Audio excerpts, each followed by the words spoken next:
You know that feeling of, I'm in the right place. Now,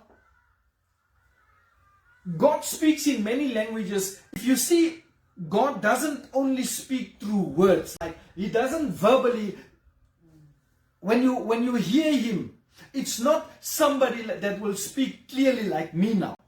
Sometimes He speaks through visions. A vision in the night or during the day. Sometimes He speaks through dreams. Sometimes He speaks through impressions.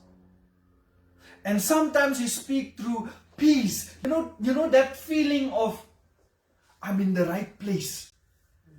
And God is saying, I'm at peace. So we are literally in different ways that we hear God.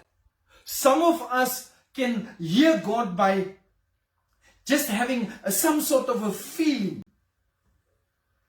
And the feeling, sometimes you ask, wow, why am I feeling so good? Knowing God is at that moment there. So God has a grammar. God has a language.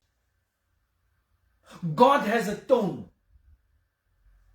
He speaks through it. So there's just something that we need to understand, is that we need to learn the patterns of the Spirit.